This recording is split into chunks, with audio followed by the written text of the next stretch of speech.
Good morning, everyone. Today, we are starting up with a panel discussion on the topic impact of IT industries on the society. Followed by, we'll be having a special session on authors speak on the theme Telugu science fiction.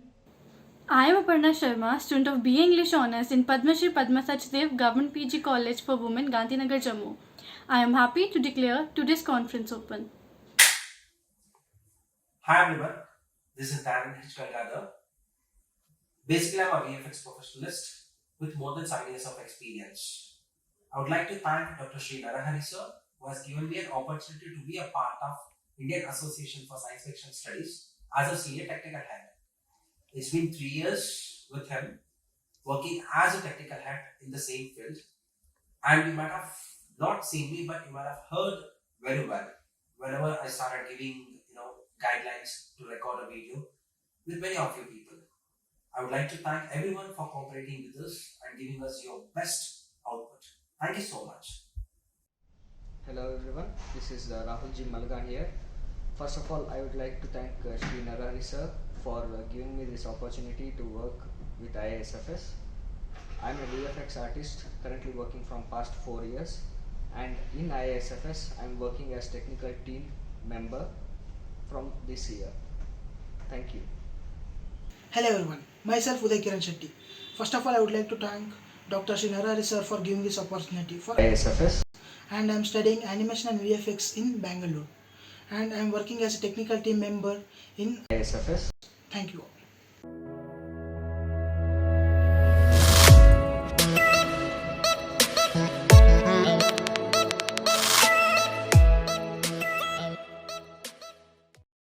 From Mr. Himanshu Thakur's introduction, there are chances of him being picturized as a dry, geeky personality which is devoid of life's pleasures. But let me assure you all that you are grossly mistaken. Himanshu is very fond of poetry. Wait, don't get scared. He does not write poems, he just listens to those. There were times when I wrote a poem and made him listen. After I finished reading it to him, I started wondering if he really paid attention to my poem or not.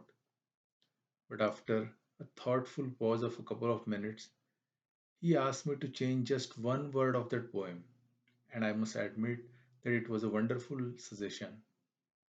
Well, I don't write poems anymore because I realized that many of my friends started avoiding me after I started writing poems those days.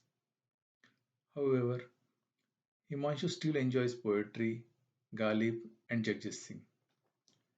So let's listen to Himanshu. Let's see what he has to offer. Hello everyone. Hope you are all well. Thank you Nilesh for that introduction. Before I begin with the dry subject, let me begin with a share of Iraq that has always been close to my heart. मुद्दतें गुजरी तेरी याद भी ना आई हमें और हम भूल गए हैं तुम्हें ऐसा भी नहीं. For those interested, I also have a 2022 teenager version of this share at the end. Let's see who is there till the end. Let's dive into our subject matter, the impact on the society of telecommunications. Telecom has always defined the world we live in. People have lived apart from their loved ones for umpteen reasons, and the feelings of I wish I was there or I wish you were here are familiar to us all. In my own life, among the first memories of me having that feeling is from my teenage years. When I left school and I went to junior college, I moved to a city. I missed my friends from school terribly. In the new unknown place, I longed to be back with the familiarity of my old friends. The only way I could communicate with my friends at the time back home was by writing letters. Can you imagine? Most of us did not have telephones at home at the time. I'm talking about 1992. Even if we wanted to, there was a waiting list, millions long, for a telephone. In any case, writing a full-scap letter allowed me to pen my feelings on paper, and it cost 75p. A telephone call would have lasted 3 minutes and cost me 3 rupees. There was no guarantee the person I was trying to reach was present at the other end either. From that position where reaching somebody needed a letter to innumerable WhatsApp groups that span the globe, solving Wordle competitively, to the video calling that allows us to reach anyone, anywhere, and nearly for free, is an explosion of telecom capability that has happened in less than 30 years in front of our eyes. The biggest driver for this change has been the advent of mobile telephony. This technology itself has been driven by the semiconductor industry and the improvements and the Moore's law in semiconductors. What was a supercomputer in 1990 is a mobile phone every teenager carries around today. The immense processing power of that tiny chip inside your handheld device is what has driven this progress. It has allowed the telecommunication companies to do what was impossible only a few years ago. And that cycle has repeated every few years in this era. The first mobile phone was launched by Motorola in 1984. It was a revolutionary device, a revolutionary technology, but a niche technology. It did not change the world. Hardly anyone could afford it. The first GSM device came in 1992, 8 years later. Within years, the telecom market was revolutionized by this generation of the mobile. This was the first practical generation of mobile telephony. Each subsequent major upgrade, 3G, 4G, 5G, has taken about a decade to come since. It seems like a long time, but the data speeds have increased exponentially every generation. Many other major industries today, electric cars, social media, cloud computing, cryptocurrency, online banking, they have all been possible because of the revolution in telecom we have witnessed in our lifetime. I'm happy to have been a contributor to this change in the world we live in. If we take India as an example, a few pure numbers, teledensity. In 1990, 0.6%, 6 people out of every 1,000 could afford a telephone or had access to telephone. In 2022, that number is 86.90 with population 3 times as big. So, every 100 people, almost 87 people can have or do have a phone. Access to internet. In 1990, education and research institutes were the only people who could access it. In 2022, nearly a billion people, or 833.71 million to be exact, people in India have access to internet. Data use, again, education and research people only had access to it. In 2022, everybody who has a mobile phone can access it, which is again hundreds of millions. Now, having given you some background and the changes telecom has brought in, let me finish with the 2022 share from a nameless youth. I don't know who has written this. Ab hamari SMS. I think I got it wrong. Let me try again. अब हर SMS हमारी different होगी, दिल की आवाज़ दिल तक send होगी, मुद्दत हो गई किसी हंसी का दीदार किए, और लोग सोचते हैं जाने हमारी कितनी गर्लफ्रेंड्स होगी. So you see, telecom has influenced poetry too. Thank you. Thanks, Himanshu. That was quite a passionate insight into your domain. So now let's move to our next panelist, Mr. Mahendra Shelar. You have heard about his formal introduction, but I would like to talk about an incident from his school life.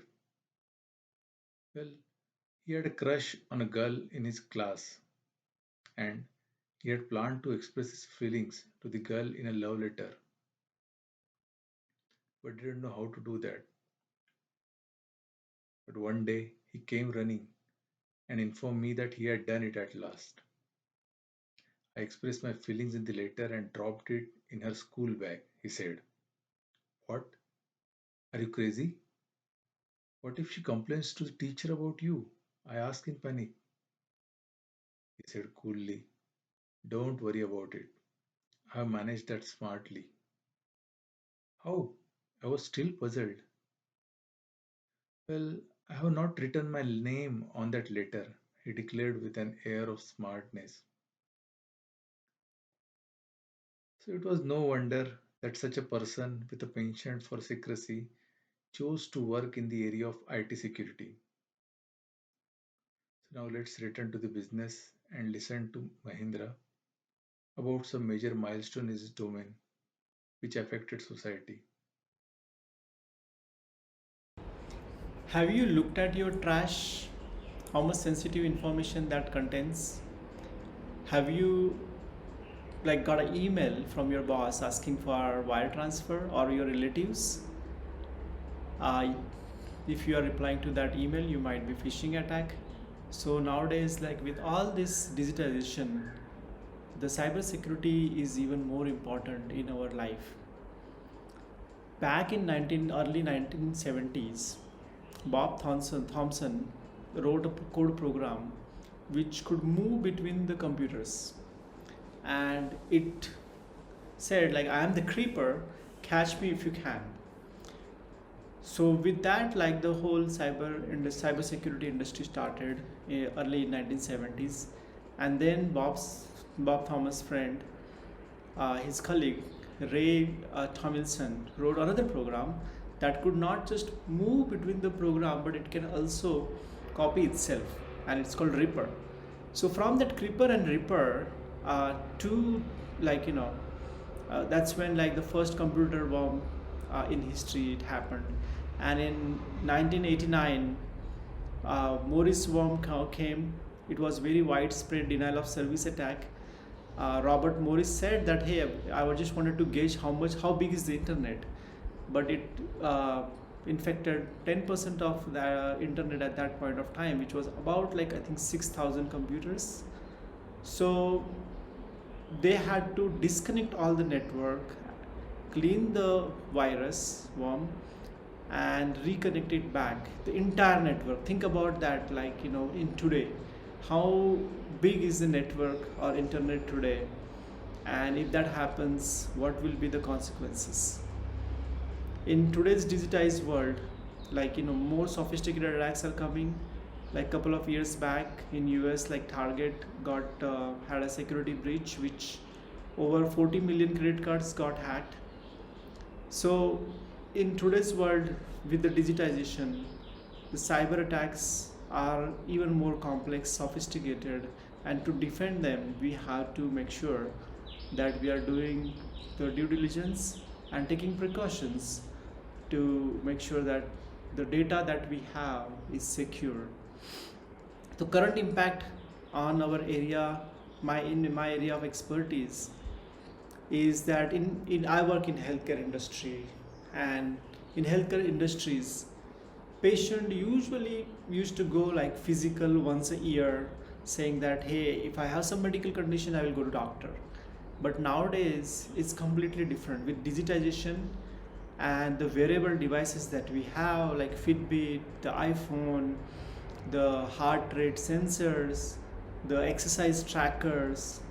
All these devices, wearable devices, are giving huge amount of data to our patients, and patients, if they use it correctly, they can even prevent the future, the diseases that they would have it. And it's even more important for us to make sure that the data that these wearable devices are generating are secure and it's not in the wrong hands. So this data is something, it's very evolutionary, which giving a sense of ownership to the patients, and they are taking this information to make sure that their health is even more better. The impact of this data on our businesses are huge. For example, we are able to aggregate this data nowadays with the big data and analyze this data to determine different searches, and with the searches we are able to predict what diseases will come in future, or how this, what is the big next big health scare will occur. And this is helping to prepare the healthcare industry to make sure that we are staffed enough, we are looking ahead to make sure that we are using this data accurately and preventing any next big COVID related situations, for example. In the future, we anticipate that more the advanced technologies will come, and one of the things, like, currently everybody talks about cryptocurrencies, and it has kind of a bad reputation, but it is based on the blockchain. And what we have seen in cybersecurity is that this blockchain technology, if it used correctly, then it can definitely have impact in everyday, like, people's life. For example, blockchain is nothing but a digital ledger which is computerized database, and it's distributed across all the networks. So when the data is stored electronically, the customer or patient can share that information with their insurance companies, with their healthcare companies. So you don't have to carry, like, your medical records from when you go from one doctor to other doctor, when you go from one provider, healthcare provider, to other healthcare provider, or if insurance company wants your data, you can provide the access if it is decentralized on blockchain. Another thing in this is the electronic health record. Currently healthcare industries is working on. It's very difficult to store, like, this data. Like, for example, nurses and doctors are always overworked and they are not able to log this information. So getting that information automatically, storing into the blockchain, and when it is requested, the patient can give that permission to whoever they want to access their data. And that is where, like, the new future trends we are seeing in the blockchain industry. We do also see the artificial intelligence, AI, and machine learning role in future. Currently, the AI is really doing a great job in pattern recognition, and which is helpful for personalized therapies for various cancers to provide highly accurate diagnosis. Also, it's helping us to create anti-cancer drugs, and similarly, machine learning is helping in the healthcare industries. In fact, like, AI can slash, like, a drug discovery by almost like 4 years, and it can save 60% of the cost. So definitely we see in future more digitization, blockchain, the AI, machine learning. But even more important, like, to make sure the data is secure, we would need to, the cybersecurity would play a key role in that, and making sure that all the providers, healthcare providers, and everybody is making sure that they are protecting this data is even more important, because once the healthcare data is gone out, it's always gone. If credit card data goes out today, then you can replace credit card and you have a new number. But if you have the health information out, that is permanent, and that's why even in our industry, it's even more, cybersecurity is even more important. So that is what we see in future. With that, I will finish my 2 words. Thank you. Thanks, Mahendra, for the wonderful talk on IT security. Our next panelist is Mr. Samir Sawant. You all have heard his introduction, but there is more to him. Samir is a math enthusiast, good cricket player, and another interesting aspect of his life is that at one point in his life, he was very close to becoming a politician. Yeah, you heard it right. But after a thoughtful consideration, he chose to abandon that path of career. Even now, we friends tease him that he should have become a politician because now he has accounts in many banks. But as a politician, he could have had the opportunity to open an account in Swiss bank as well. But alas, that was not to happen. Well, coming back to our discussion, Samir, could you please enlighten us about major milestones in your domain? and its impact on our society? Hi Nilesh, good morning. First of all, thank you for inviting me for this panel discussion and science fiction writers conference. Today I'm going to talk about data, analytics, and AI. Broadly, you want me to cover three things: how things have evolved in this space, impact it has on industry and society in general, and what trends we are actually seeing in this area. So let me take a shot at it. So as you know, we are swamped by data, correct? Data is all around us. Every swipe, keystroke, and click is a data point. Each time you visit a store and purchase an item, or when you apply for credit card, or even when you click on a Google or a Facebook ad, you end up creating data. To be specific, all the global internet users actually create about 2.5 quintillion bytes of data every day. That's 18 zeros, by the way. And to let you know, in fact, 90% of world's data was created in last 2 years alone. Eric Schmidt, former Google chairman, once said that we are creating as much data in every 2 days now as it was created from beginning of human civilization to year 2003. Now that can give you an understanding of how fast data is growing. But where did it actually start, and how our understanding and interpretation of data changed over time? Now, if you talk to history teachers, they will tell you that early humans used stones and sticks to keep records. And in fact, much of history of data is closely linked with history of writing and history of record keeping. Now, from that sense, actually, the writers and authors like you are actually the original creators and custodians of data. But this has drastically changed in last century, especially since the advent of computing. Let's discuss about last 20-25 years when you and I first went to uni. In mid 90s, less than 25% of world's data was stored digitally. Today, over 95% of world's data is in digital format. Remaining 5% include all the books in every library, school, home, and company in the entire world. That's lots of books.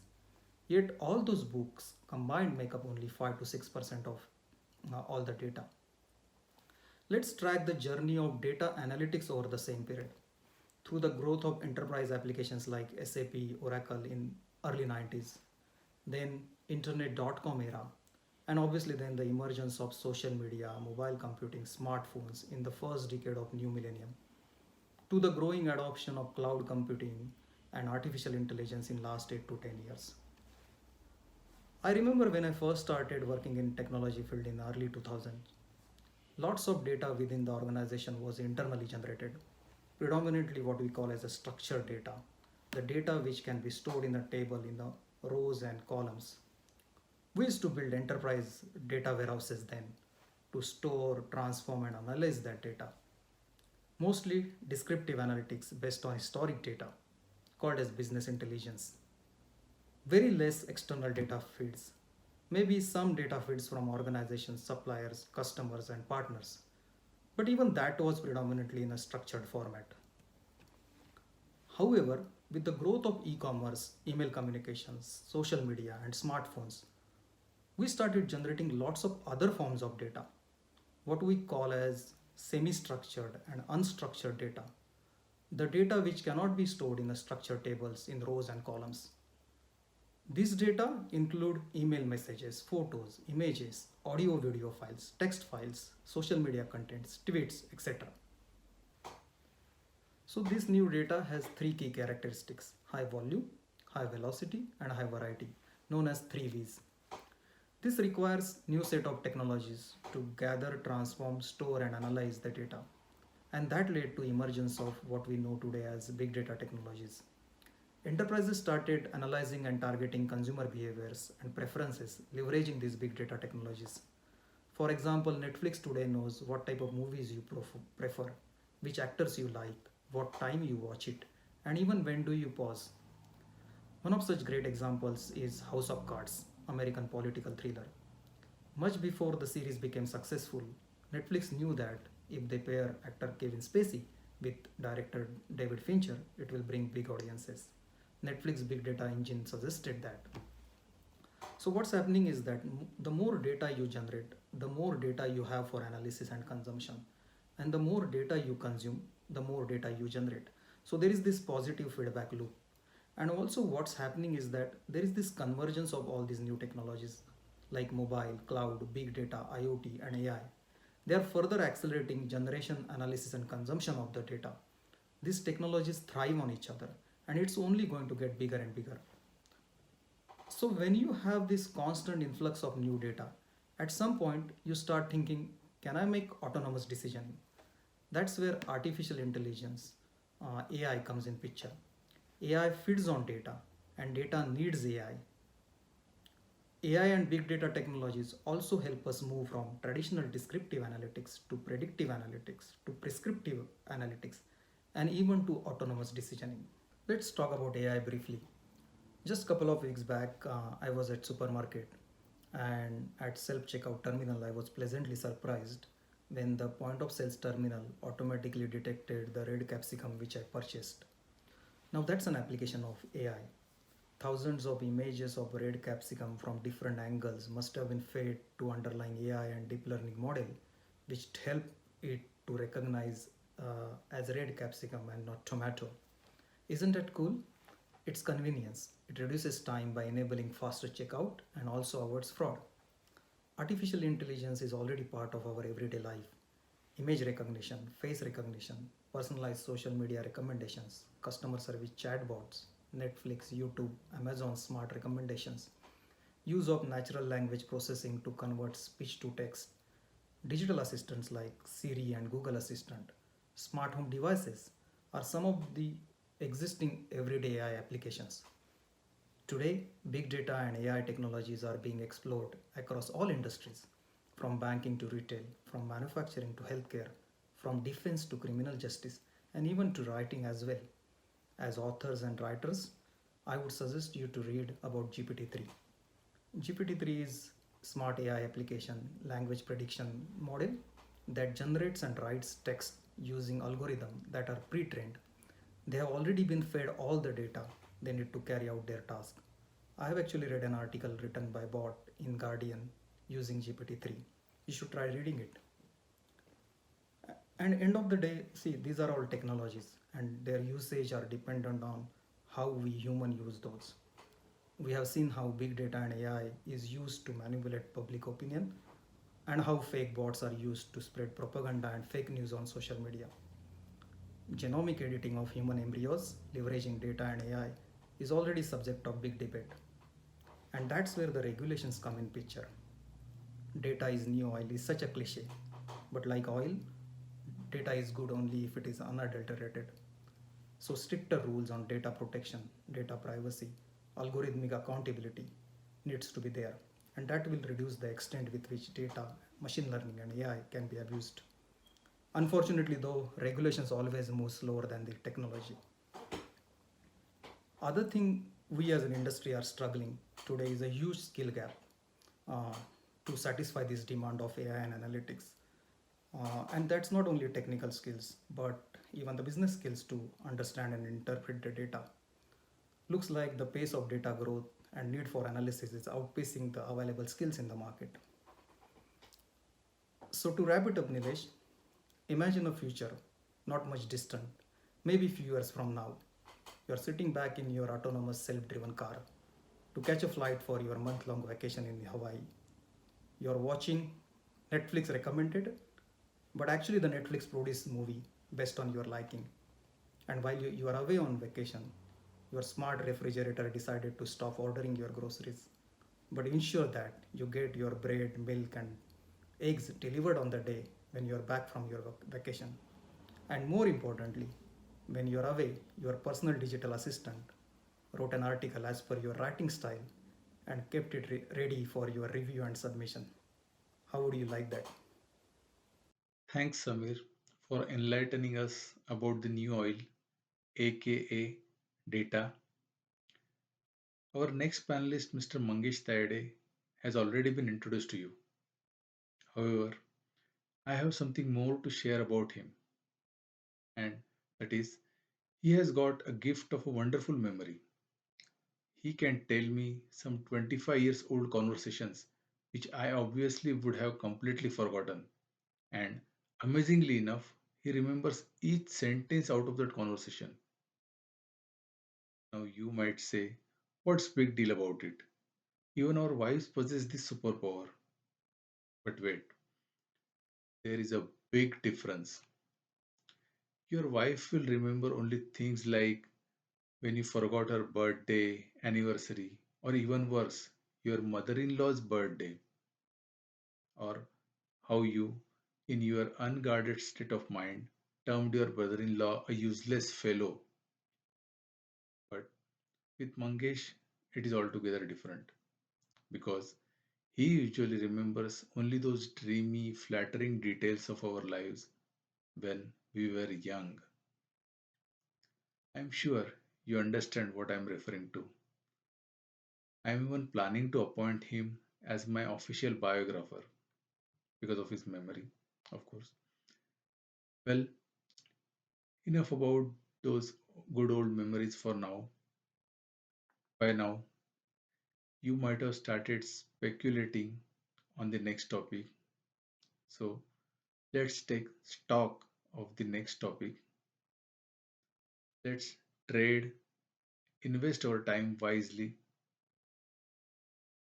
So, Mangesh, can you please tell us about how IT impacted your domain and society? Thanks, Nilesh, for that lovely introduction. Hi, friends. I'm thankful to the organizers of this conference for giving me an opportunity to talk on the topic impact of IT on society with special reference to capital markets in India. Friends, I'm working with Bombay Stock Exchange Limited, so I'll take that liberty to give you some examples from the BSE itself. In India, stock exchange was established in 1875. Name of the stock exchange was the Native Share and Stock Broking Association. Today, the same stock exchange is known as BSE Limited or formerly known as Bombay Stock Exchange Limited. This was established in 1875 and the exchange got recognition in 1957. The benchmark index of Indian capital market, which is called as Sensex, it was established in 1986. This was based on the years 1978 and 79 and the base value was 100. Friends, we can imagine that in 1986 value of Sensex was only 100. Now it is touching to 60,000 mark.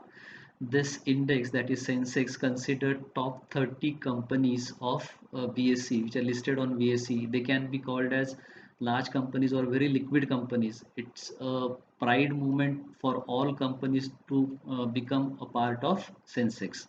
You will find major companies like Tata Consultancy Services, Infosys, they are part of this index. So this index has grown from a value of 100 to the value of 60,000. How this is possible? This is possible just because of technology, and that is the impact I'm trying to explain you from this video. So friends, earlier the stocks were traded in physical form in India, and there was open outcry system which was followed in BSE also. There were many regional stock exchanges available. The stock exchanges were available in the cities like Ahmedabad, Delhi, Calcutta, and these all stock exchanges were taking cues from the Bombay Stock Exchange.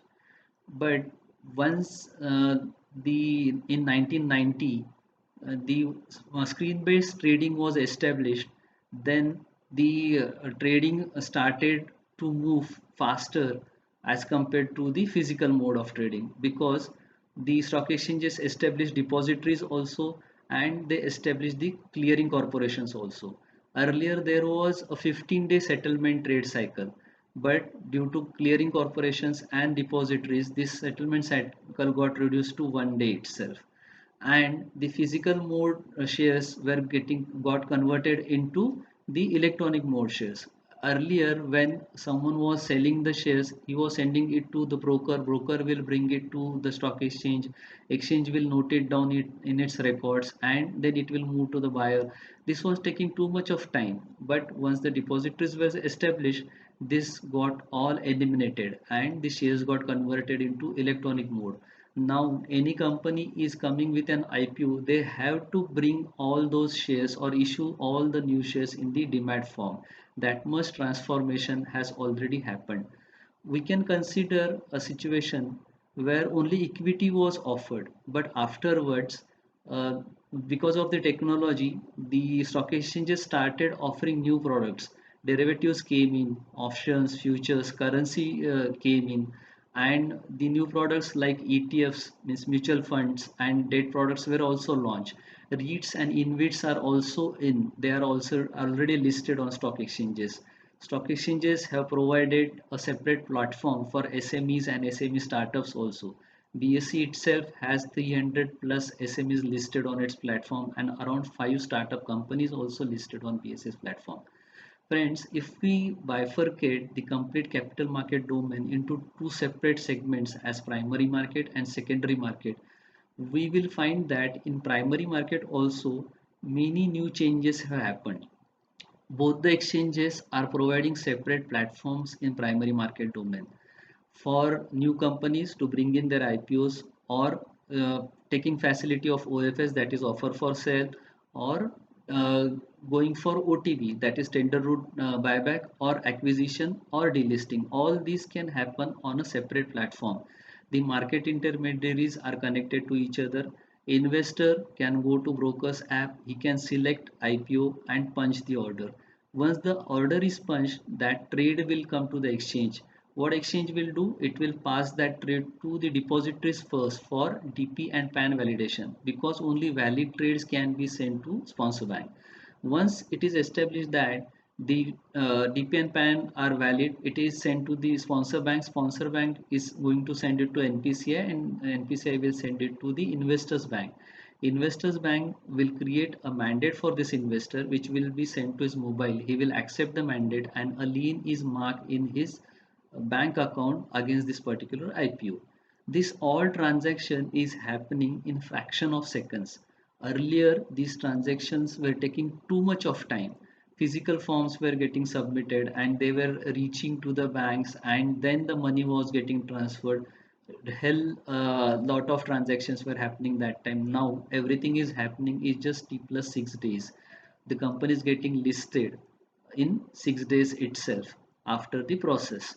So this much of progress is happening just because of those API integrations or IT infrastructures established by the exchanges with market intermediaries, and they are interacting to each other on daily basis. Even at the time of COVID-19, when in March 20 the lockdown started in different states of India and it was not possible to attend offices for many of the employees, but the financial transactions were working very smoothly just because of these IT infrastructures established by the exchanges and market intermediaries. You can check with the secondary market scenario also. There are new products available for market participants, even hedge funds or foreign institutional investors. They are using artificial intelligence or algo trading systems to participate in this market itself. So friends, we can imagine that earlier it was just a trading platform, the exchange, but now it is getting converted into a catalyst for nation building purpose. It is helping new companies to raise fund. It is helping government to raise fund. Even government is raising funds through green bonds. That means new products are coming in. At the same time, new terminologies like ESG is coming in. The regulators are getting more opportunities or more tools to monitor the market to increase surveillance. Every day, the exchanges are sending all the trade details or order details to SEBI, that is our regulator, so that they can monitor, they can surveillance all the trades which have happened. Even the companies which are listed on BSE, BSE has 5,000 plus listed companies. They are filing their corporate announcement on online or in XBRL mode. In the details of corporate announcements are published on BSE's website in fraction of seconds, and you can see the time received from the company and the time on which the information is disseminated. It is just fraction of seconds, it is done. So no information is hidden with the stock exchanges. All information is available in the market and all the participants are getting equal opportunities. All this is happening just because of IT infrastructure. So this is a major impact of IT on society, which is giving opportunity to a retail investor, a very common investor, to analyze companies, to go through their reports, to go through their results, and then take a cautious decision and then make the investment into the market. And it is helping nations also. Thank you very much, friends. Thanks, Mangesh, for the wonderful ride through the world of stock markets. Let's welcome our next panelist, Mr. Sanjay Thakur, who is known among his group of friends as Warren Buffett of the group. He has amazing knowledge about investments. I was quite curious to know about his favorite class of investment. Hence, once I asked him about it, he calmly replied, "To be frank, my favorite investment asset is my friends. That is the best investment of my life." Well, for now, enough of the friendly assets.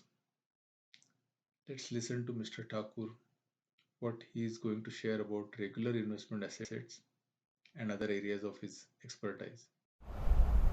Hello friends, my name is Sanjay Thakur and I am a banker. I work with the bank in Saudi Arabia, and I am very thankful to the organizer of this program to give me this opportunity to talk about recent past of banking and the future where banking is moving towards, in my view, and also a bit about investment, the future direction of the investment. So let me start with the banking. I see three distinct themes of innovation happening in banking. One is digitalization. Whether it is a digitalization or automation of internal processes of the banks through repetitive processes like through robotics, RPA, or intelligent use of technology through artificial intelligence or machine learning or deep learning, that is a very big part of automation and digitalization going on. Second, I see a lot transformation happening in the area of payments, whether it is a local payment through IMPS, as we all are aware, which are generally low value and high volume transactions, or whether it is transaction across the border.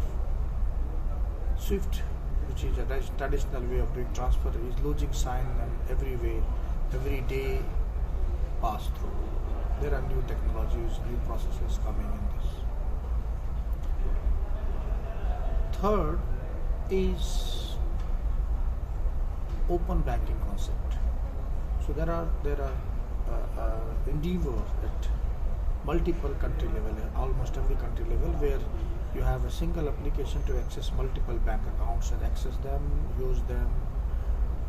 So that is another way to empower user to just access one single application to do his or her all banking needs. Apart from that, as we all are aware, there are a lot many fintech, regtech innovations are happening, and even digital currency is getting talked, and completely digitalized banks are coming in existence in multiple countries, including UK and Saudi Arabia, as I am aware of. Now let me focus towards the investment. So there are traditional four markets for investment: equity market, bond market, foreign exchange market, and commodity market, as you all are aware. However, many common people use combination of this through mutual funds and through accessing bank deposits and like that. Traditionally, there has been alternative investment options like real estate investment, gold investment in cattle and rural India like that. So these are the traditional way to invest. In recent modern time, alternative investments have moved to certain fields like hedge fund, private equity, liquidity funds and so on. But what I am going to talk about is something which I have found very interesting and less traveled path, particularly in India. So I will talk about something which no one told you, or no one told me at least, is when we think about investment, we think about, first thing comes in our mind and we think about is the maximum return. And you will be surprised to know that equity market is not the market which gives maximum return. So which one is this? So I checked some research, and the surprising thing is that the asset class which gives highest return consistently since 1950 is not equity, not bond, not foreign exchange, not commodity, but it is called rare whiskey. Yeah, you heard right. It's rare whiskey market which gives highest return. In last 10 years, the return has been 582% compared to S&P's return of 27%.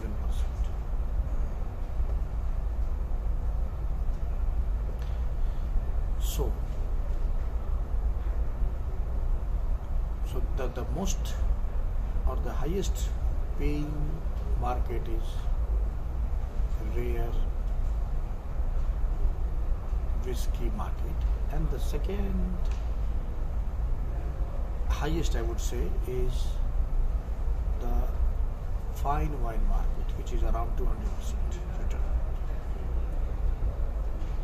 in last 10 years. So roughly 10% every year.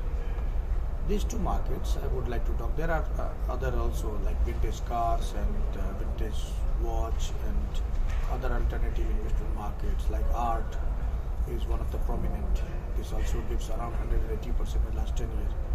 So it's a very good 18% roughly every year per year. It's a very good return market. But let me focus about these two.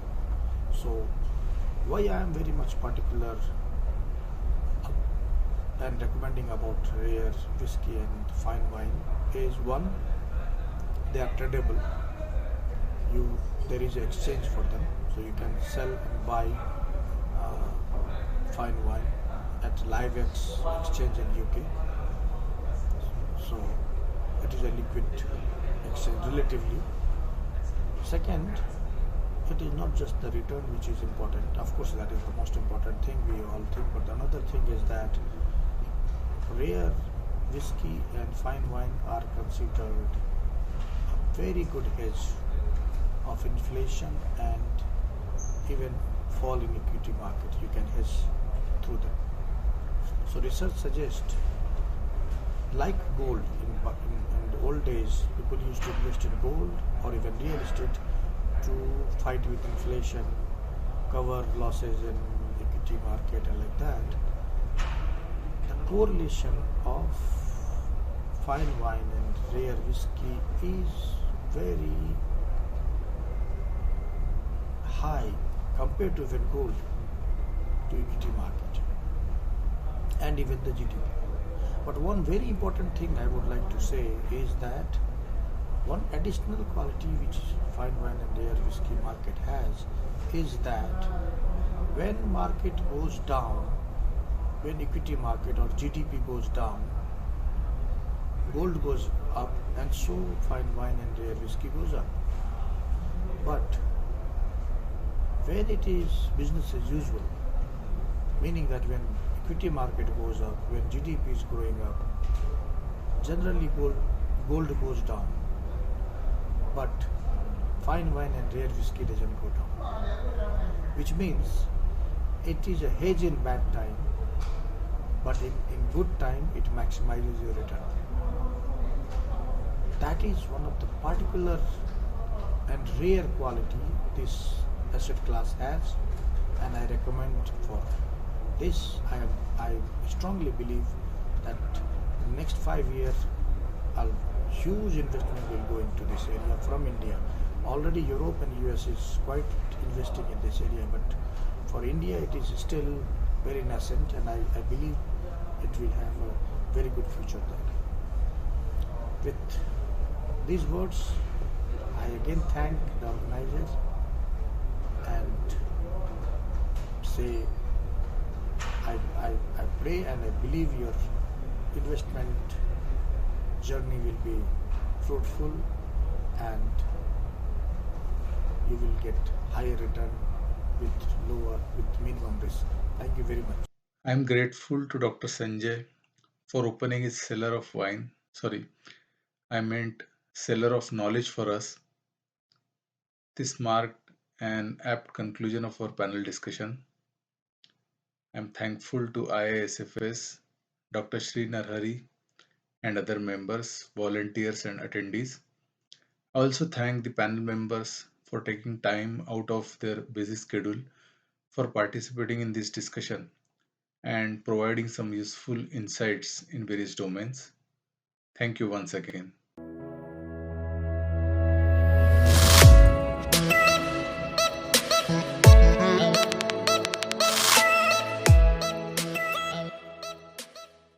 Namaskar. Welcome to discussion on science fiction in Telugu, being organized by by Indian Society for Study of Science Fiction. This is the 21st International Science Fiction Conference, and this is the first time that Telugu science fiction writers are participating in this event. Me, that is Kasturi Murali Krishna, along with Dr. Chittaru Madhu and Salim, are participating in this meeting discussing about science fiction. మా మాతృభాష తెలుగు, కానీ తెలుగులో మేము మాట్లాడితే అంతర్జాతీయ science fiction సమావేశంలో అందరికీ అర్థం కాదు. కాబట్టి as writers we desire to reach as many people as possible, as many readers as possible, and this is the first time that Telugu science fiction is reaching international audience. We would like to converse and discuss in English with your kind permission. First of all, there is a lot of confusion regarding what science fiction is, even in the international science fiction writers. So we will not get into a discussion about science fiction, and we will just say that science fiction is something, a fictional story created on the basis of scientific facts. And a writer is at ease. Writer has, the sky is the limit, where he can create any number of things with so many various infinite possibilities in science fiction.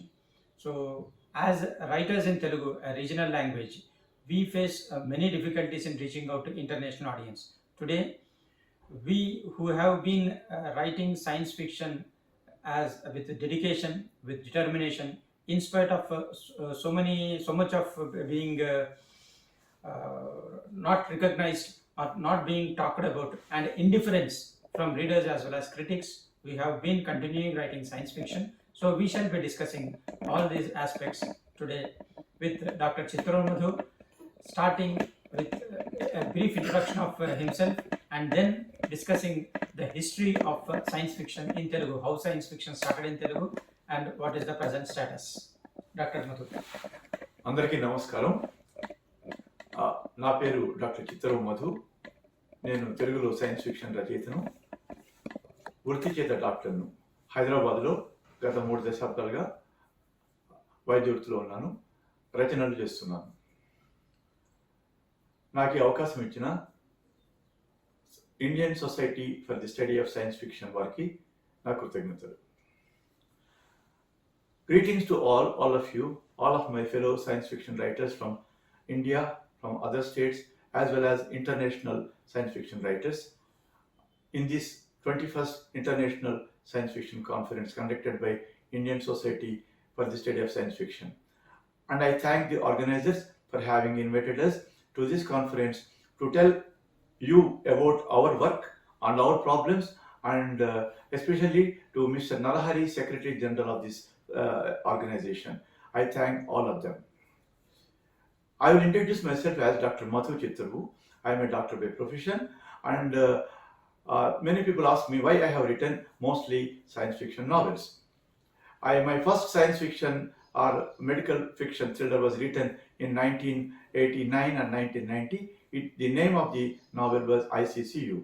The main inspiration for this novel was I was finding that many novels, thrillers were popular at that time. That was a time when there was no television, no 24 hours television, no cell phones, no other entertainment. People were reading periodicals and serials were very, very popular. And serials, novels with themes occurred and based on superstitions like exorcism, ghosts, and such things were hugely popular and being promoted by the periodicals as well as the writers, sometimes pejoratively called as Kshudra Sahitya. At that time I thought, why can't I create a medical thriller, a medical science fiction, which is thriller and it may become popular for our Telugu audience. And I was definitely inspired by the English novels of the medical thrillers of various authors. So the first novel which I have written was ICCU, Intensive Coronary Care Unit, which is a medical thriller novel based in a cardiac unit where a new doctor, young aspiring doctor, enters and finds periodical sudden unexpected cardiac arrest in some patients, and he investigates the matter and finds that another doctor is doing some mischief by planting electrical instrument called pacemakers, which are not only controlling the heart but also controlling the brains of these patients. Somehow this story unfolds and finally the young doctor can catch the evil doctor. The evil doctor escapes and the whole matter is hushed up by the administration. This is not as easy as I explained. The whole story is explained in layers by layers as a suspenseful thriller. At that time, I had a problem of getting it published by many editors, but finally it was published in Andhra Prabha Weekly and became hugely popular. It was described as an explosion of cardiac medical knowledge in Telugu literature. Later, I have continued it as a sequel by Bye Polonia, where the same villain doctor appears again with the same heroes, and he again, due to his inherent criminal nature, he encounters extraterrestrial people from the other planets, a planet called New Titan in Pleiades galaxy. They come to the Sahara Desert in Algeria to repair their spaceship, and they were bitten by scorpions. While treating them, he finds them they are vulnerable for morphine, and their powers are increasing, and they are becoming junkies who can be manipulated by him. So this story, Bye Polonia, about these extraterrestrial being manipulated by evil doctor, and it has several themes like travel by light and extraterrestrials, spaceships, and good doctors, idealistic doctors, and catching this evil doctor in his nefarious activities. This was about Bye Polonia. It was also translated. The first novel ICCU and Bye Polonia were also translated in Kannada language, and they were serialized in Kannada periodicals also. The third novel was Epidemic, which is talking about a pandemic situation in Hyderabad much before the present pandemic which we have encountered recently. And the same evil doctor, now he is organizing a laboratory, and it is only a front for his evil activities. He is making virus particles as aerosols and selling these bad viruses to bioterrorists and politicians for their evil activities. But by mistake, the viruses escape, and there is an epidemic in Hyderabad, and the whole theory is explained, the story is explained in a thriller type of format. Like that, my first trilogy in medical science fiction was ICCU, Bye Polonia, and Epidemic. Later, I followed them up by another trilogy called Space Opera Trilogy or War for Mars. I have written these novels in English language also. They were published by Sampark Publications of Calcutta. The first novel is called War for Mars, the story of the fourth millennium. The second novel is Blue and Green, Return to Earth. And the third novel is Dark Outpost, Final Revenge.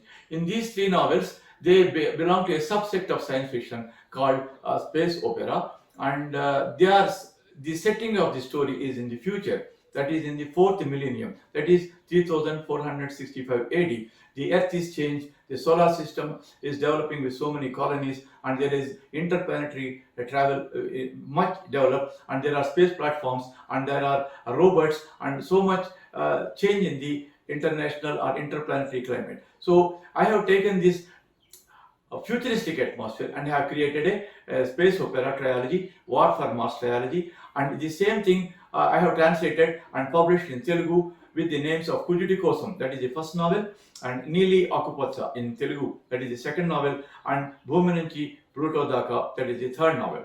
So to this esteemed audience who are writing science fiction, I need not tell about the definitions of science fiction, but let us see whether what we have written is science fiction or not. There are many definitions of science fiction. Science fiction means a fiction and science.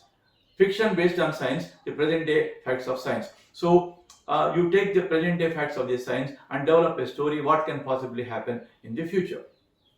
So science fiction also is divided into many subsets, like hardcore science fiction, where there are hard facts which are difficult to understand. That is the exact facts which are existing now. Softcore science fiction, where the facts are a little bit simple and it is easy to understand. And science fantasy, where the exact thing is not science, but it may happen like that, like time travel, flying in the air, so many other things which are not happening really by science, like even time machine or time travel, they have not been developed, but there is a fantasy about these things, like laser, people killing by laser rays and from their eyes, and people traveling by time machines, people traveling back in time and forth in time, and all these things. So many people prefer to call them as a speculative fiction also. The present term is called speculative fiction.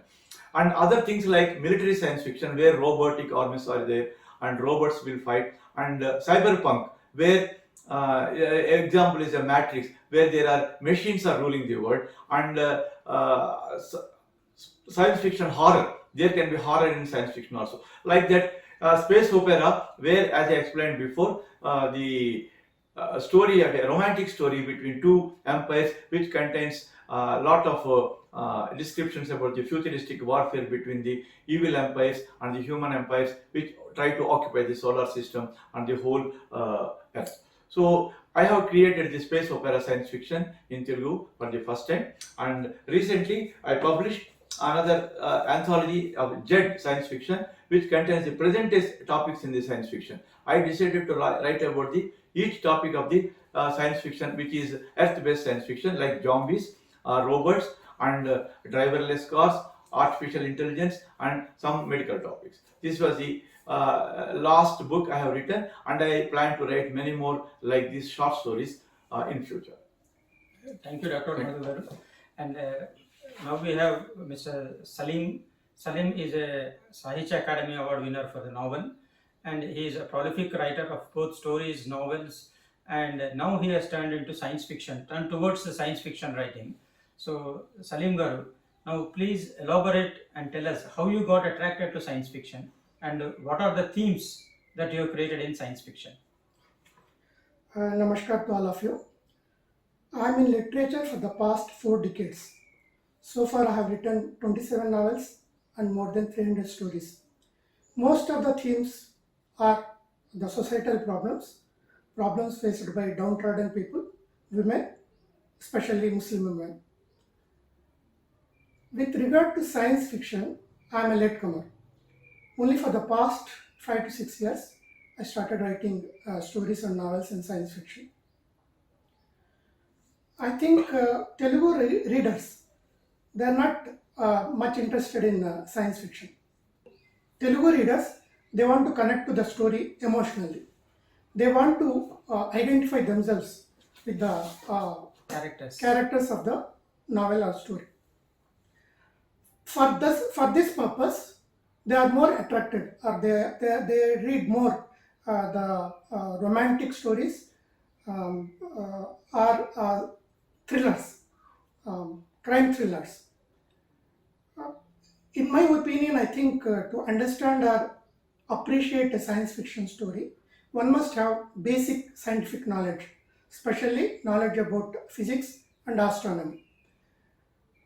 Especially if you want to understand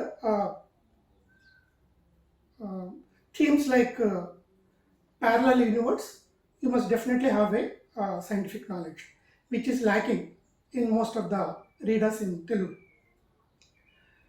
As far as my journey in science literature, sci-fi literature is concerned, I was inspired by the stories written by an eminent Telugu writer, Shri K. Sadashivarao Garu, and the novels and stories by most prolific and eminent writer, Dr. Chittaru Madhu Garu, who is here, and I started writing. So I must thank them for their the inspiration they have given to me. In the Telugu states, even the magazines are not prepared to publish sci-fi stories. Some years back, I wrote a story about a scientist who found a way to copy the memories stored in the brain of a person and then paste it into another person's brain. This story I have sent to so many magazines, popular magazines in Telugu, but nobody came forward to publish it. Even in such unpleasant and discouraging circumstances, so many writers in Telugu have contributed a lot to sci-fi literature. But unfortunately, they did not get the recognition they desired. I wrote 4 sci-fi novels and 2 medical sci-fi novels and 6 stories so far. Most of my novels, 3 of my sci-fi novels are for the children who are aged 10 years and above. And 3 of these novels have won a Tana Award consecutively for 3 times. As I am writing for the children, I have taken easy topics like aliens, robots, androids, humanoids, such topics I have taken so that the children can easily understand them. In one of the novel, I have written that waging war against Martians and occupying their planet Mars is not the victory at all. The victory is when they win the hearts of the Martians and they stay there in that planet along with them peacefully. That is the final victory. In that novel, I have depicted Martians as peace lovers. They don't have even weapons to kill one another. They don't like wars at all. In that novel, two boys, one from Mars and another from Earth, they become friends and they try to convince the humans that peace is more desirable than the wars and destruction. In another novel, the aliens set up the Earth and they throw a challenge to human beings that if their spaceship is destroyed within 10 days, they'll spare the Earth and they'll go to other planets to invade. Their spaceship is protected by a layer, invisible layer, through which no object, no material object will penetrate through it. So all the bombs, missiles, poisonous gases, nothing will be useful to destroy that spaceship. 2 boys, they observe that plants are able to cross the barrier and reach the spaceship. The ant's exoskeleton is made up of a chemical called chitin. So on this basis, our people, our military people will prepare missiles coated with chitin and they could destroy the spaceship. In the 4th novel, sci-fi novel, I have written that there is a link between plants and human beings. So one scientist tries to prove that proves that link. So he tries to inject human chromosomes into plant cells and plant chromosomes into human cells. His idea is to create chlorophyll in the human body so that there will not be any problem for food, there will not be any food shortage, and by taking the sun rays, they can create the energy by themselves. and his another endeavor is to make the plants speak, so that they can tell their feelings to the human beings. This is a fantasy novel. I don't think this will ever become true.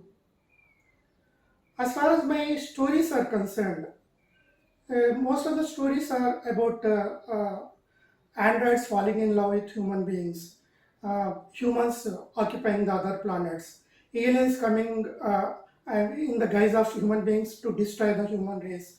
Such stories I have written, and along with those stories, I have written about the shortage of water shortage in future. So with the shortage of water sources, there will be wars between the countries. One scientist tries to one scientist injects certain one scientist creates changes in chromosomes of a plant, so that the plant itself makes water by mixing oxygen and hydrogen, and such water utilized by it, and whatever extra is there, it will be kept in sacks. Kept in sacks.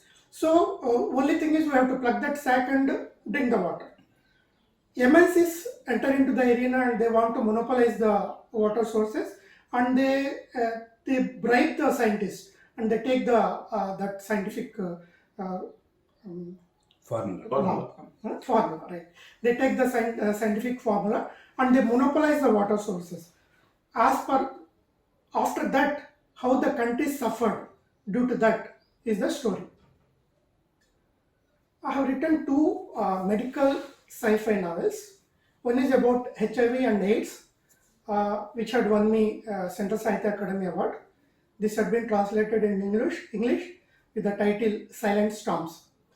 Another novel is about the latest COVID-19, which had been translated into English with the title Devastation Within.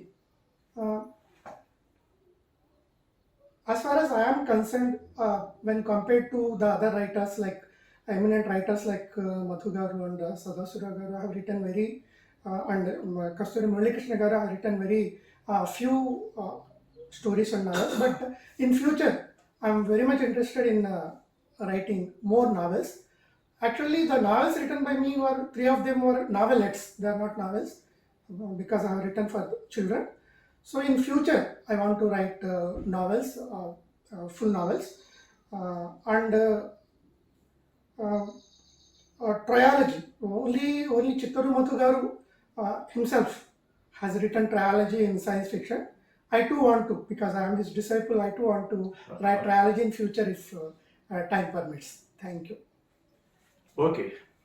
Now we will ask Mr. Kasturi Murali Krishna Garu, a prolific writer in all genres, especially science fiction. Sir, what is your tryst with science fiction? What are the stories you have written, and what are the novels you have written, and what are the topics? Namaskaram, I am Kasturi Murali Krishna. My introduction to science fiction was at a very early stage through Indian Puranas. So actually there is a discussion that Puranas can be called myths and they are all created, they are not facts. But what I found is at an early stage, when I believed in Puranas to be true, I found they stimulate the imagination and they gave me such a wide view that when I saw Cosmos by Carl Sagan and read his book, it gave me an insight into how science works, how human mind works, and how this creative imagination works to create works that will inspire future generations. So Puranas along with Cosmos, and then I'm introduced to Carl Sagan, Isaac Asimov, and Brian W. Aldiss, and all these astounding series science fiction, which when I was reading all those things, they were taking me to the edges of the universe and then trying to peep beyond the edges of the universe. That stimulated my imagination. And when I found Telugu literature lacking in creating such hugely imaginative, educative, and inspiring science fiction stories, I felt why I should not write science fiction. And I wanted to be original as always. So I did not want to be inspired or copy either Isaac Asimov or Carl Sagan. We might take some material from them, but we have to create our own original science fiction to stimulate imagination of our Telugu readers. So the first science fiction novel, I started with a novel. It is easy to write science fiction novel than a short story, because in a short story, in such a span of short time, you have to explain scientific things to Telugu readers who are not well conversant with scientific researches or facts, and then build up a story. So I started with a novel called Marma Yogam. The basis for the novel was the Indian yoga system, where it is called Ashtanga Yoga. And as you go through each and every step of the yoga, you gain certain powers. So using those powers, a person has to use discretion in utilizing those powers and go to the further step. So once he crosses all these 8 steps, he becomes a perfect yogi. And for the definition of perfect yogi, I took inspiration from Aurobindo's writings, where he says that a divine power comes down to earth from above, and the humans have to create or prepare their bodies to receive that energy, just as a bulb of 120 volts cannot receive 240 volts of electricity and it fades. So the human body also has to receive that divine power to prepare itself, and this yoga helps it in preparing it. So I created a story called Marma Yogam, in which there is somebody who believes in God, somebody who doesn't believe in God. It is a conflict between these two, and there is a person, a mad scientist, who creates a perfect yoga machine, wherein instead of going through the rigorous practice of Ashtanga Yoga, if he enters into that yoga machine, he crosses through all the 8 stages, and when he comes out, he is supposed to be a perfect yogi. And there is as usual, a villainous sadhu who wants to capture this perfect yoga machine and use it for his nefarious deeds. And the conflict between belief and non-belief, and the misuse of the yoga system, and the malified intentions of humans. So it's a big conflict. It was a very successful novel, Marma Yogam. Then when I wrote it, I followed the typical system of creating suspense. It was a hugely successful. Then that gave me a taste of science fiction. I followed it up with a few stories. I based all my stories either on Indian philosophy or on the latest scientific researches. So for example, in Indian philosophy, there is a concept called we are all like, when you read the philosophical system, you feel as if we are all programmed robots. Like when I feel hungry, my stomach tells me when I'm hungry. When I see a food which is tasty, my mouth waters. Who asked them to produce? That means they are all programmed. Like when we eat something, digestive juices come on their own, acids are produced, and then the waste material is ejected. So we are like a system, a computer programmed system, where our responses to certain things are also programmed.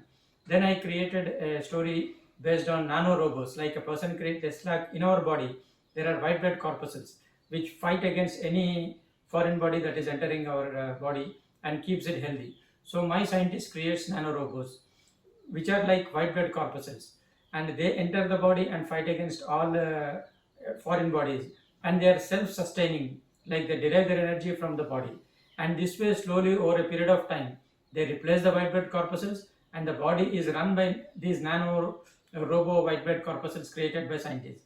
Now the question arises, who is this fellow? Because his body is run by all these nano robots. Is he a man or is he a robot? That is one question. And another Indian philosophy, we know that we are Atma, who take this body, and then once this body's purpose is over, we discard it and enter into another body, and whereby the Atma is there, but our memories are lost.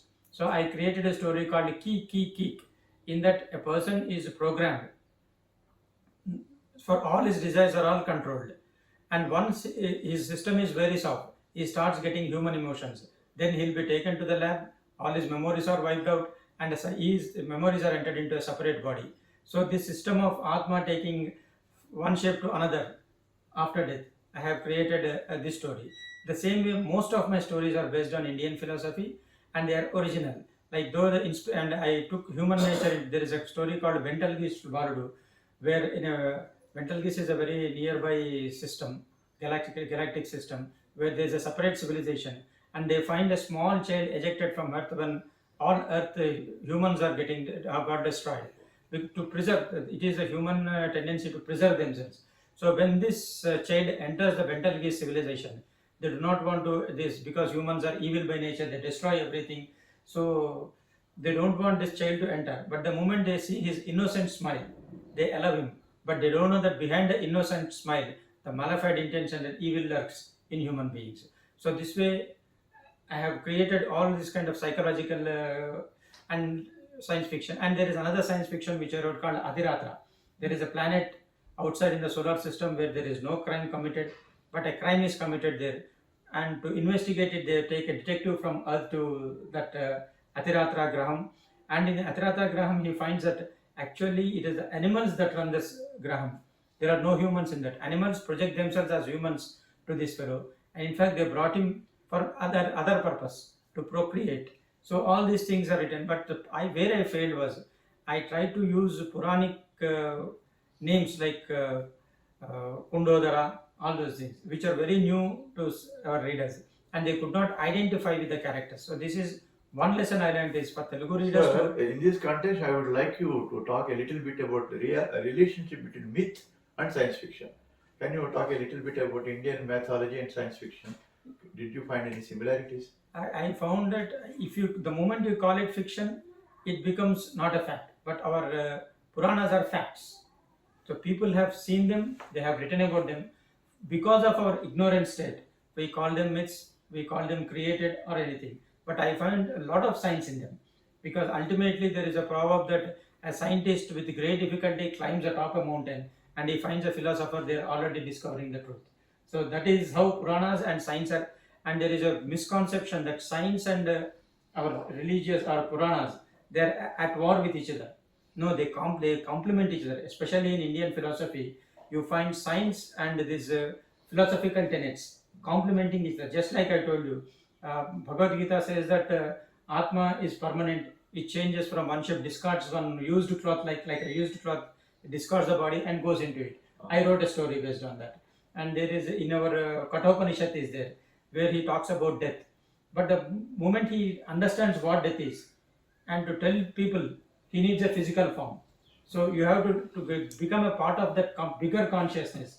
You have to lose this physical entity. But the moment you lose physical entity, you lose contact with the physical world. Apart from this, I find that many of our mythological characters, take Hanuman, he jumps like Superman on the ocean. Take Ravana, he has got 10 heads.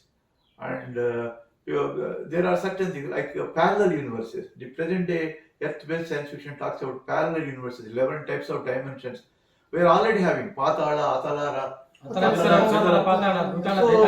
somehow such things are, we cannot prove them. Mythology is mythology, science is science, but somewhere they are meeting.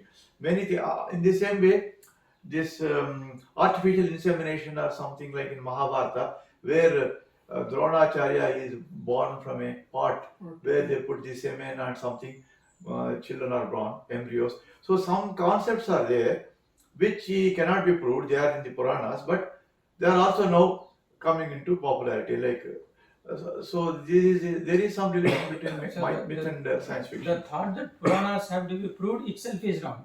Puranas are proved facts given to us in a story form. So science is now proving them to be facts. We are also having Divya Drishti, yes, Dora Drishti, Dora Sravana, so many things, Akasavani, talking voices talking from this guy. So maybe somewhere the link is broken and myth has remained as myth and science is again developed. So the problem is, you spoke about Akashavani. We are receiving so many radiations. That is Akashavani. Yes. Only thing is we are ignorant now. Through science, we are trying to discover our Puranas.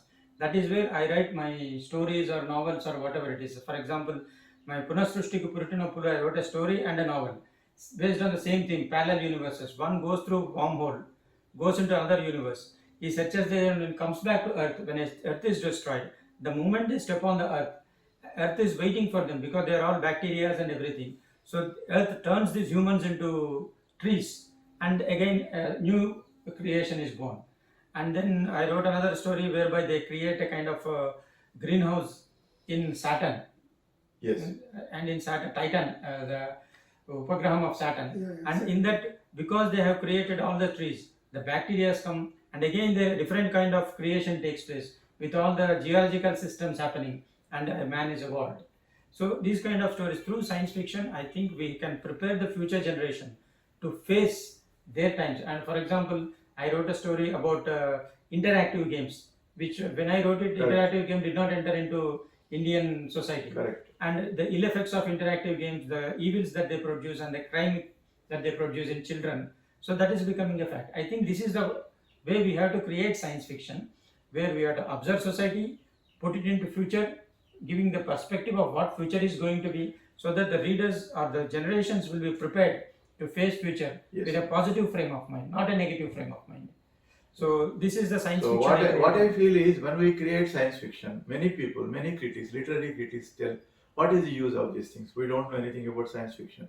What are the social relevance? What are the benefits of science fiction? We have just now come out of a pandemic, 2 to 3 years.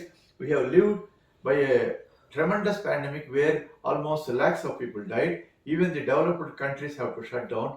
Slowly, we are coming out of that only by the basis of science and by inventing vaccines. But in between, there were so many human tragedies, like people dying, superstitions, somebody selling some plant juice as a drug, all these things. So by reading science fiction, dystopian fiction, we get the courage to face any unexpected situations in future which are created by our own environment or our own faults or by other unexpected things like extraterrestrial manifestation. So this is the basic and very important social benefit of science fiction. That is what I think. Can you tell, sir, any problems you faced while writing science fiction in Telugu or regional languages? Now, first of all, the problem I faced is whenever I thought about a theme to write science fiction, if you go into the net and search, there will be a story about it. So I thought whatever I am going to write, it may be treated as a copy of that theme. So actually in foreign countries, in English literature, there are so many stories, hundreds, thousands of stories and novels about science fiction, and all the genres, all the things they have touched.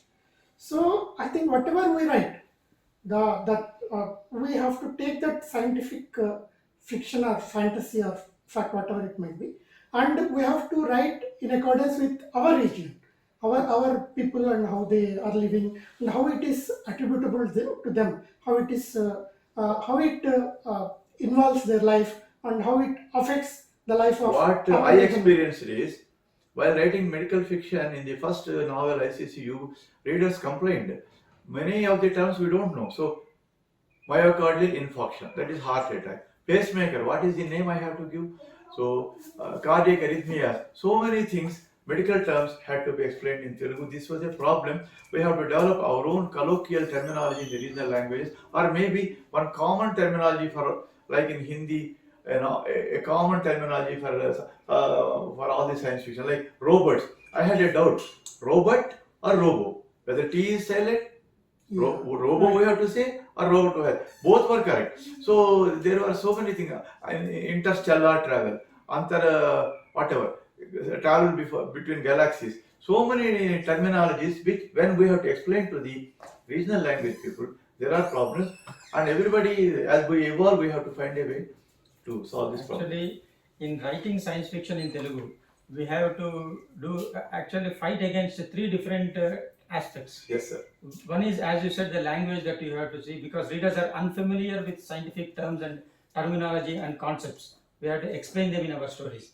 Second we face is the editors and sub-editors are ignorant of what science fiction is. Yes. So when you write science fiction, they cannot identify the scientific concepts in it, and they cannot even understand the story.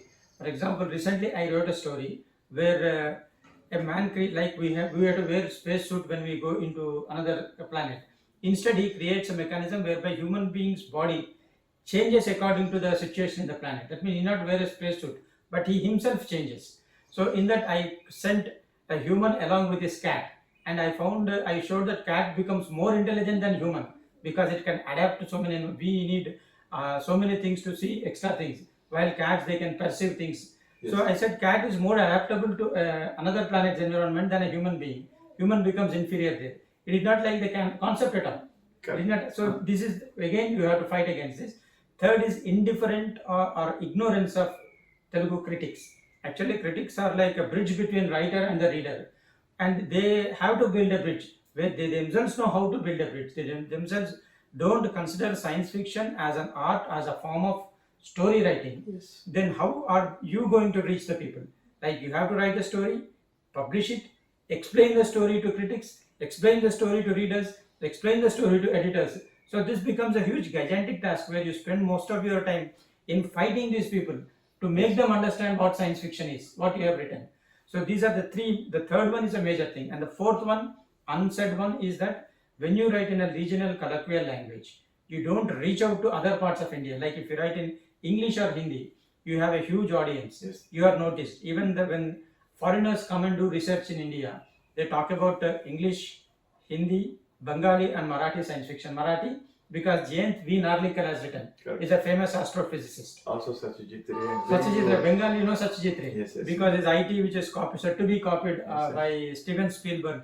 So these four languages are focused upon. Yes. When you write in Telugu, unless you translate them or reach out to other parts, you will not be known. So these four aspects, as science fiction writers in Telugu, we are fighting against. Yeah. And still we are writing science fiction. That is kudos to our determination and our courage to try to keep science fiction on a national path. Yes. Sir, earlier I used to find it difficult to get the sci-fi story printed in printed magazines. But of late, there are web magazines like Sanchika web magazine, which is edited by our Kasturi Muralikrishna Garu. That magazine is encouraging very much the science fiction literature. My 3 or 4 stories were published in it, and even Dr. Chittaru Madhu's stories were published in that magazine. So one problem, I think the fourth or third problem expressed by Kasturi Muralikrishna Garu is solved. I think other web magazines also must take cue from it and encourage science-fi literature. But there the problem of editors, subeditors not knowing what science fiction is comes there. Because I myself am a science fiction writer. I can identify easily what science fiction is. That's right. Having said all of that, let us start the final topic, the future of science fiction in India. Still we have got a lot of things to do, especially in Telugu. And when you see Western literature, there are thousands of science fiction books and there are dozens of science fiction movies which are becoming popular and also earning a lot of money. There is immense scope for science fiction themes, and we hope by this conference all of us can find ways and means of developing science fiction in India in various languages and bringing them all on a good platform, common platform, so that India, not only in India but in Asia, the science fiction genre of the literature will be improved in manifold. Talking of Western science fiction in other parts of the world, yes, they have built up science fiction as a huge mansion, step by step.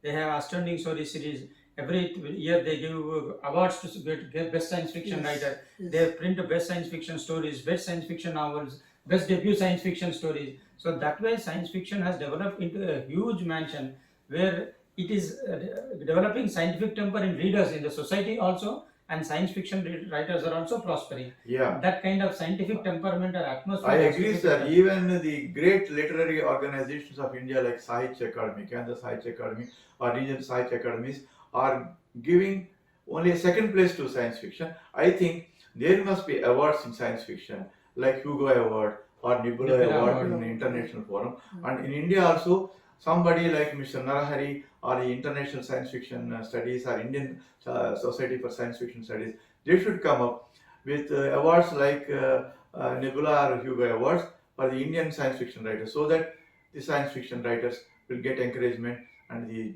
literature as a genre of sci-fi and fantasy will improve in our country. I also propose that because we are international conference on the same platform, we have to translate our stories into other languages. Yes, each other stories. a huge project. Yes. There are very beautiful science fiction written in Assam, beautiful science fiction in Orissa, Oriya, and there are also good science fiction in Kannada, excellent science fiction in Kannada. So all these things have to be, as science fiction writers, we may have to sit together, talk about each other, and recreate our stories into different languages so that we can reach out to each other. And I am confident, I am sure, at least in Telugu, we are creating science fiction on par with any international sci-fi writer or story. So when we come together as Indian science fiction writers, I think we can place India on par, Indian science fiction story on par with any of the international science fiction literature, and stand with our head held high. True, sir. We agree completely with you. Thank you very much. Thank you very much for giving us the opportunity. And also for participating in this discussion. Thank you, Salim Garu, Chittaru Madhu Garu. Hope we will have more such platforms to discuss science fiction in future. Thank you. Namaskar.